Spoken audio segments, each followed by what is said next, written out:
either. What did Avery have to do with any of this? I just shook my head and ignored her. I walked out of the restaurant without sending a reply. Chloe scanned the restaurant with an anxious look, but I was already gone. A sudden thought hit her. Had Avery taken me somewhere?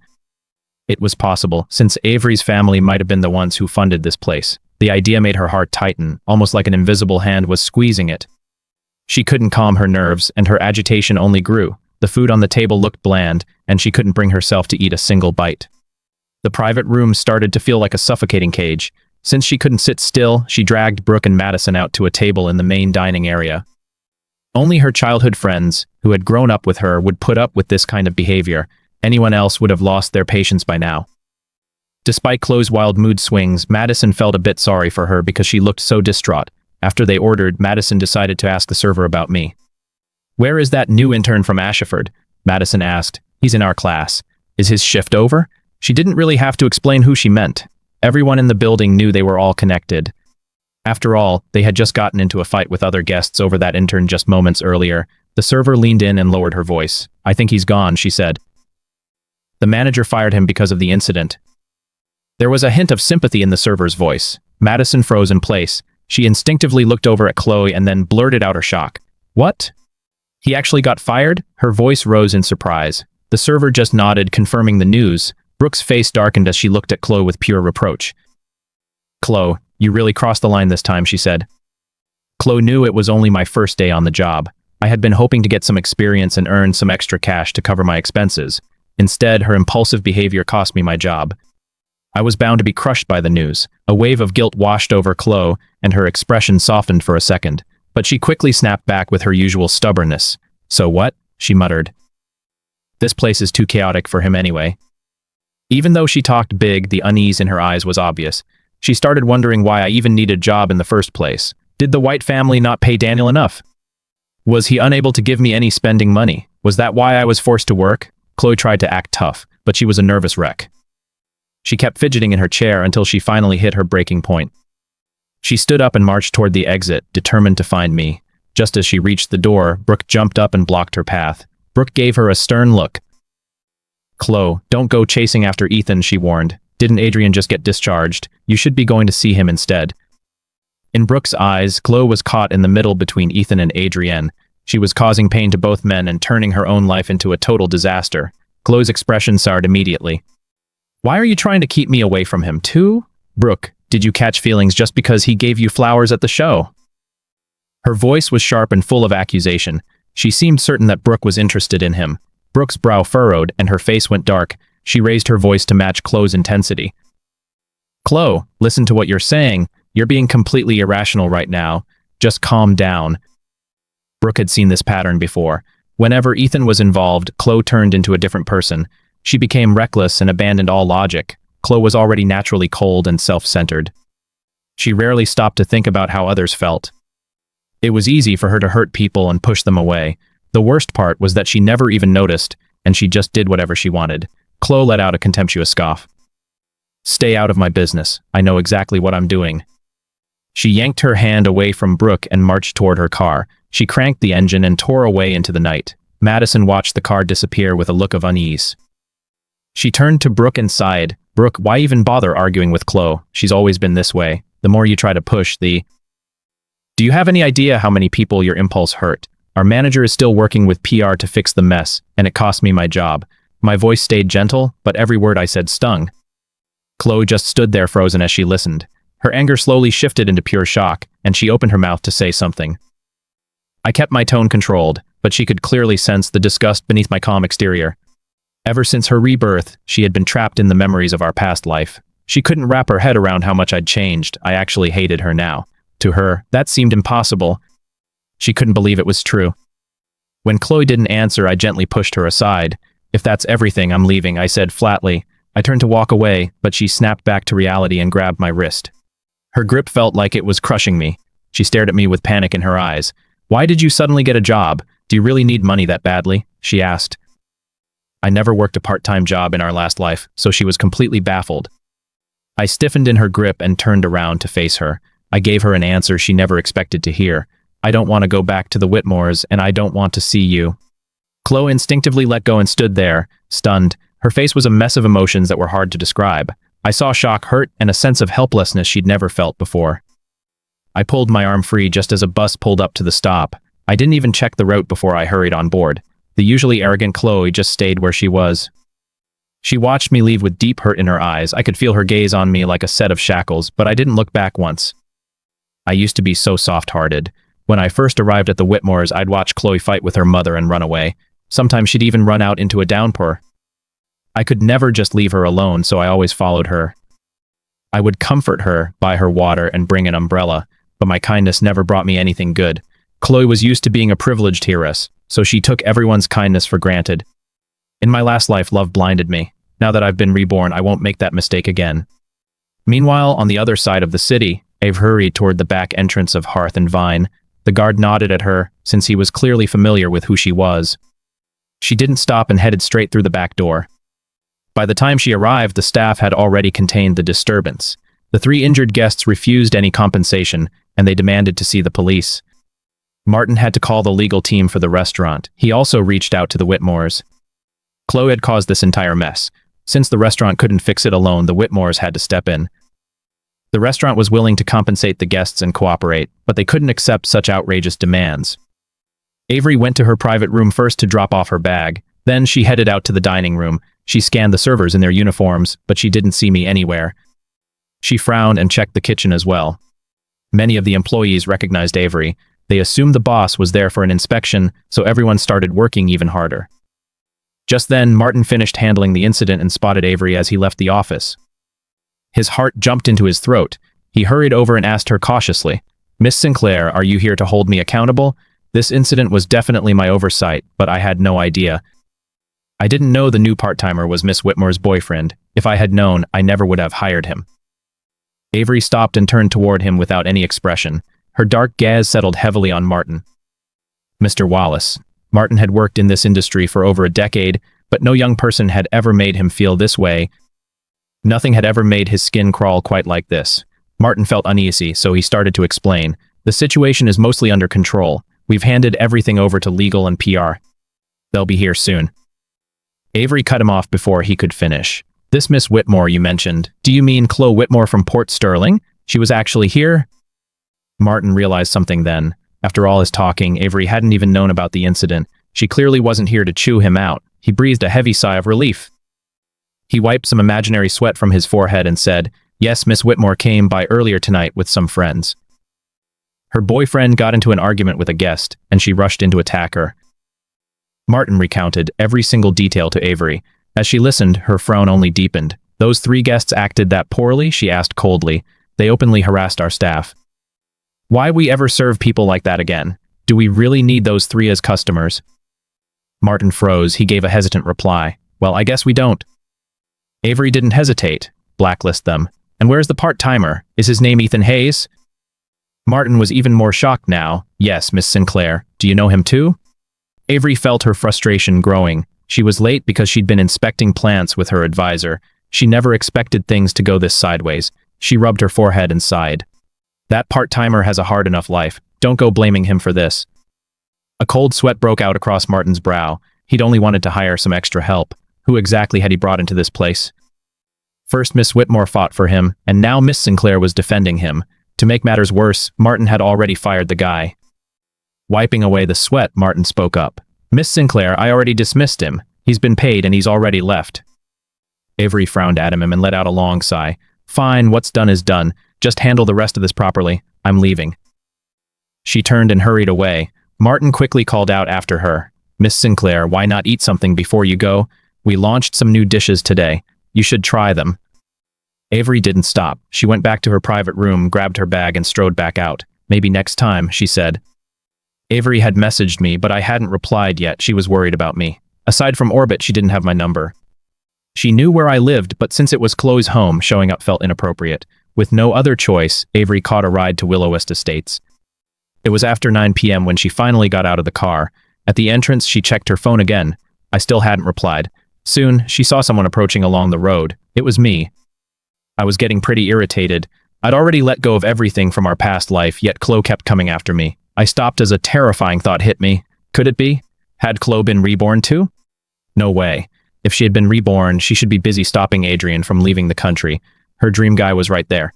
Why would she keep bothering a substitute like me? As I stood there thinking, a cool female voice called my name through the night breeze. I looked up and saw Avery standing beneath a dim street light. Her expression looked complicated. She walked over and studied my face. My eyes widened in surprise. "Avery, what are you doing here?" After a couple seconds of silence, Avery spoke. "It's my birthday. I'm having a party. Do you want to come?" I was even more shocked. "Oh, really? Happy birthday, Avery."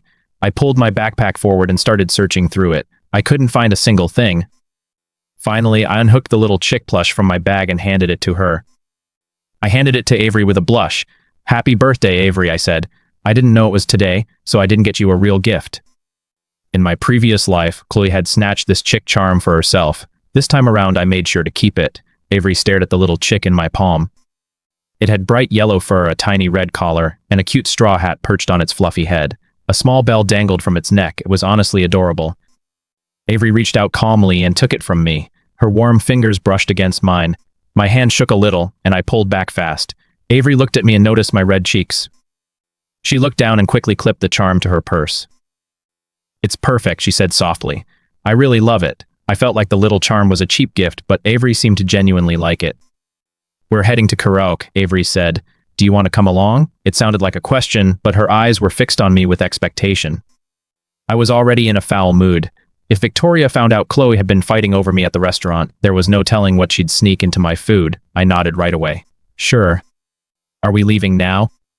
Avery nodded and pulled up a rideshare app on her phone. In that moment, she felt a sudden wave of regret. She shouldn't have fought with her parents about studying agriculture. When she moved out, she should have just taken her Maybach. Her grandpa gave it to her, so her parents hadn't even paid for it. She could definitely take it back. She couldn't keep relying on rides every time she was with Ethan. She still needed to rent a place and take Ethan out more. Actually, she should probably just buy a new car.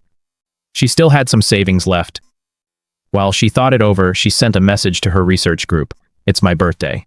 Everyone meet at Starlight Karaoke Lounge." There were only 7 people in the group chat. Some were still out in the fields, while others were buried in research papers. The message lit up the chat immediately. "7. You finally remembered to buy us dinner," one replied. "Miss Sinclair is treating, so I'm definitely there. I haven't even eaten yet. We're ordering all the expensive stuff tonight." "Wait, 7. If I remember right, isn't your birthday in July?" another asked. "The dates don't match up. Is it actually your birthday?" Our ride pulled up and Avery opened the door for me. She waited for me to get in before she walked around to the other side. Once she was inside, she typed back, "It's my birthday if I say it is. Just get here." Then she added another message. "I'm bringing a friend. Don't mess this up." Only then did she finally put her phone away. I was still feeling a bit down, so Avery turned toward me. "Do you want some bubble tea? I heard it makes people feel better." I looked back at her. "Do you want some? I can buy it for you." When Avery led me inside, her groupmates were already waiting. There were 3 guys and 3 girls, including Avery and me. That made 8 of us. They all got excited the moment Avery walked in. "7. You're finally here. We've been waiting for you." A girl with glasses who was a bit chubby lunged forward to give Avery a hug. Avery quickly pulled me out of the way and frowned. "Slow down. You almost ran into him." "This is Ethan, and he's so thin you could knock him over." That was when everyone finally noticed me standing behind her. Their eyes went wide with shock. A tall guy asked, sounding surprised, "Avery, did you bring your boyfriend?" The whole group started teasing us immediately. "No way, 7 actually has a boyfriend?" I blushed hard from the embarrassment. I looked over at Avery. Her eyes were smiling. She pulled me closer and told them, "This is Ethan Hayes. He's a freshman at Ashford, and no, he's not my boyfriend." Everyone just said, "Oh." They all had knowing smiles on their faces. It was more like not yet, but probably soon. They had never seen Avery act close to any guy before. She was always so aloof and kept everyone at a distance. This was the first time her friends had ever seen her with anyone, let alone a guy. They traded knowing looks. Avery had actually faked her own birthday just to get him here. She clearly had a crush. Everyone's eyes were sparkling with gossip. One girl quickly handed me a Coke. "Hey, freshman, I'm Tessa Morgan, but you can just call me Tessa." Before I could even say a word, Avery cut in coldly. "You've been hunting freshmen all semester. You probably have a whole collection by now." Tessa didn't back down. "This one is different. He looks way sweeter than the others." Avery whispered, "Just ignore them. Have some fruit." She placed a platter in front of me and started peeling an orange. The others watched us with strange expressions. It made me feel a bit out of place. They didn't say anything out loud, but their group chat was blowing up. Wow, 7 has amazing taste. This guy is gorgeous. Are you going for it? Do you want us to help? The messages kept coming, but Avery didn't respond. Then Tessa made a suggestion, and Avery finally replied. How? The others looked at each other. Tessa brushed back her hair and smiled. Leave it to me. Tessa set her phone down, turned the music down, and grinned at the group. Okay, time for a classic. Truth or dare. Who's in? Someone complained in the chat about it being unoriginal. Tessa just glared at Avery. Avery's face went rigid and her gaze turned icy. In school? She asked. Tessa cleared her throat, looking curious. When exactly? You're a freshman, right? The semester only started a month ago. Was it this semester? Who's the girl? I rolled the paper back up and tucked it away. It wasn't college, I said shyly. It happened back in high school. One girl laughed. Honestly, I liked a boy back in kindergarten. A crush still counts as first love, right? A guy chimed in, joking that his first love was when he was only 3. Avery's expression finally softened. That explanation seemed to satisfy her. Tessa just shook her head. Fine. Everyone has a past. Are we happy now? Let's start the next round. During the second round, a girl drew the ace and picked a dare. Tessa read the prompt out loud. Pick someone and sit on their lap for 5 minutes. The group started teasing her immediately. Don't pick me. My knees are shot, someone joked. Through the laughter, the girls smiled cheerfully. I think I'll pick one of the pretty girls. She chose another girl and the game kept moving. Then Avery drew the ace. She showed her card and gave a small smile. I'll go with a dare. Tessa held out the box right away, giving her a very pointed look. It was painfully obvious what she was doing. Avery sighed. She followed Tessa's gaze and pulled out a slip. Tessa grabbed it and read it to the group. Interlace fingers with the person on your right for 10 minutes. The room erupted in cheers. Wow, 7. You're a lucky guy. The big guy sitting to Avery's left shouted out. Hey, don't overdo it. You're gonna scare the freshmen away. He looked at me. How about this 7? Hold my hand instead. My palms get a bit sweaty, but it's no big deal. You don't mind, right? He reached for Avery's hand, but she quickly shoved it into her pocket. He grabbed her arm anyway, trying to pull her hand out. Don't be shy. I'm cool with it, so you should be too. Come on! Avery backed away, looking helpless. Stop it, I'm not holding your hand. Tessa stepped in and blocked him. Follow the rules, man. She turned to me with a grin. Hey, freshman, it's just a game. You're okay with this, right?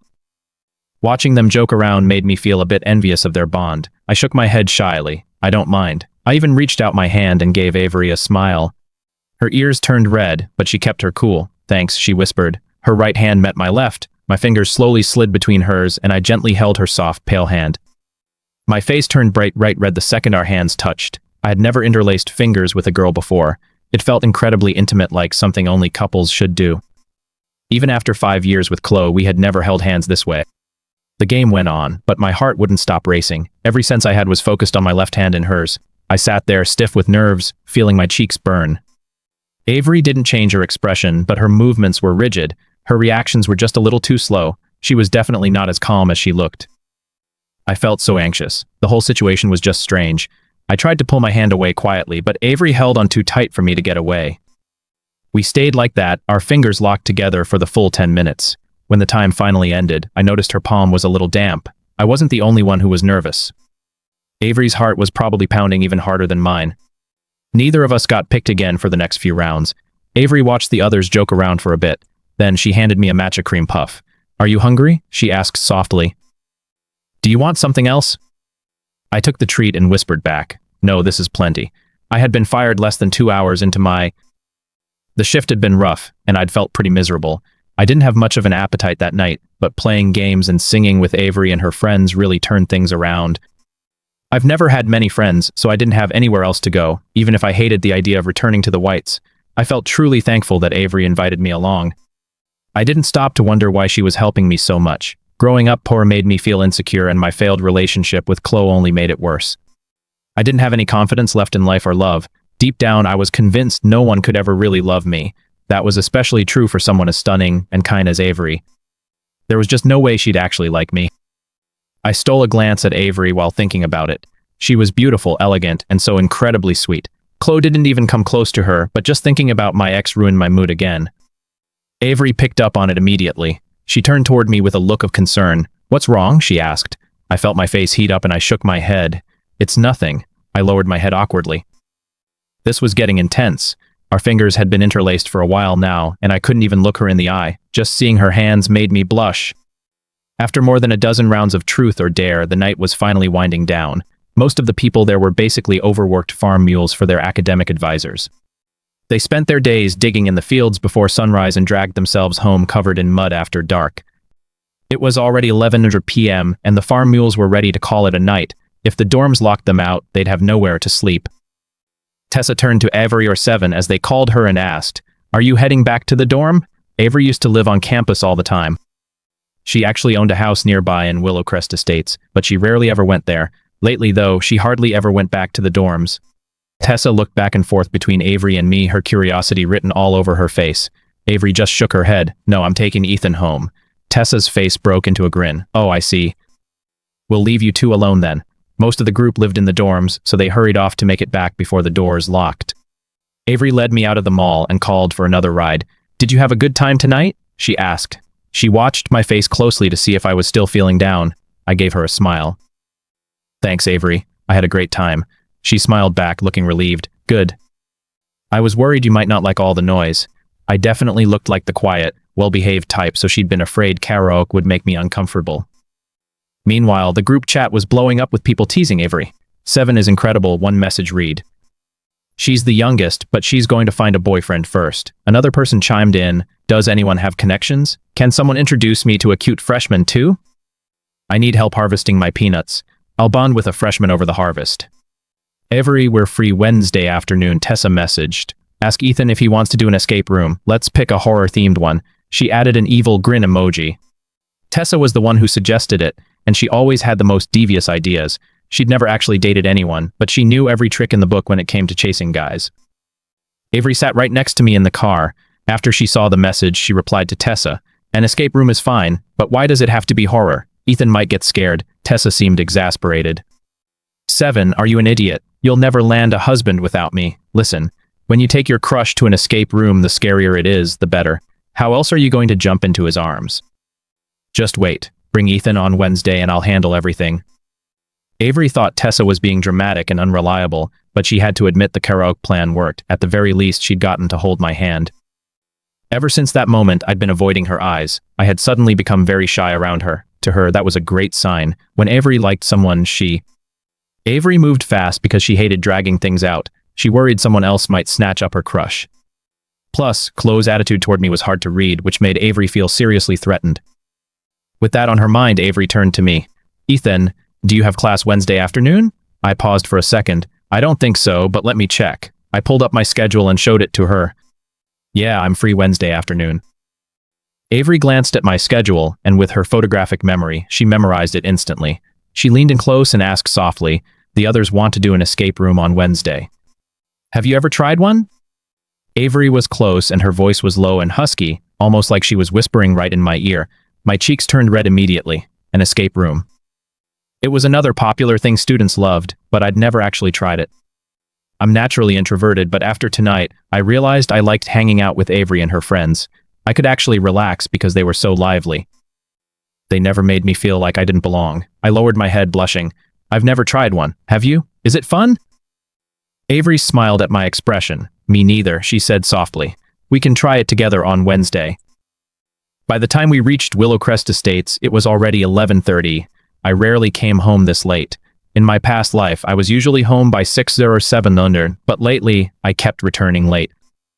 Chloe stood at the entrance with her arms crossed, staring darkly down the road. Avery got out with me, and we walked side by side toward the entrance. Chloe turned and strode away with a stone-faced expression. Once we reached the gate, I asked Avery, "Do you live nearby too?" Avery actually owned a villa in Willowcrest Estates as well. Her grandfather bought it for her when she decided to study near Ashford. Her parents were against her studying agriculture, so they cut off her allowance. They told her she was on her own through college, but her grandfather supported her. He'd lived in the country when he was young, and he still enjoyed growing vegetables. Harold adored his granddaughter, so he bought her a large villa nearby. The front and back gardens were over 2,000 square feet, which gave Avery plenty of room to grow things. Avery pointed and told me, "I live that way. It's close." I looked where she was pointing, but I didn't realize she meant Willowcrest Estates. I only saw a sea of lights, so I assumed she lived in one of the neighborhoods over there. At the entrance, I said, "Goodbye. Thanks for bringing me home, Avery. I'm going to head in." Avery stopped, nodded, and waved. "See you tomorrow." My gaze fell on her pale, slender hand, and it made me remember something. Our fingers had been intertwined earlier that night. I blushed, turned around, and went inside. When Chloe got home, Victoria had already returned from work and was waiting in the living room. Chloe had discovered that Victoria drugged Adrian, so Victoria had avoided her for 2 days. She was afraid Chloe might hate her. When Chloe walked in, Victoria set down her phone and called out, "Chloe, come here." Chloe ignored her and headed straight for the stairs. Victoria frowned and suppressed her anger before calling out again. "Chloe Whitmore," I said, "come here." Chloe stopped on the stairs. She turned around with a dark, irritated expression, then strode to the couch and crossed her legs. "What do you want?" Victoria sat there with a mocking smile. "What else?" "Your marriage to Adrian." Chloe froze, then frowned. "Stay out of my relationship with Adrian." "What marriage?" She hadn't even considered marriage yet. Victoria spoke sarcastically. "You were crazy about Adrian. I thought you couldn't live without marrying him. Why are you so against it now that I've brought up marriage? Chloe, what do you actually want?" Chloe scowled and snapped back at her. "Can you just stay out of my life? First, you were against us. Now you want us to get married. What do you even want from me?" Victoria pulled up a news article and shoved her phone toward Chloe. "See for yourself." Chloe grabbed the device with an irritated sigh, but her expression quickly shifted to a frown. "Who leaked this?" The photos showed her out with Adrian, entering hotels, and even bringing him back to the Whitmore estate. The Whitmores were the wealthiest and most famous family in Port Sterling. As the sole heir, Chloe had lived in the public eye since she was a child. Even her decision to stay at Ashford instead of studying abroad had been front-page news for days. Adrian's father used to be a powerful government official, but he'd recently fallen from grace. While he was under investigation, Chloe was dating his son and even bringing him home.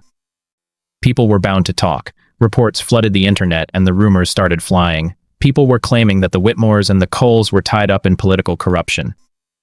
Victoria sneered at her. "Now the whole world knows you're dating Adrian. You got exactly what you wanted. Are you happy now?"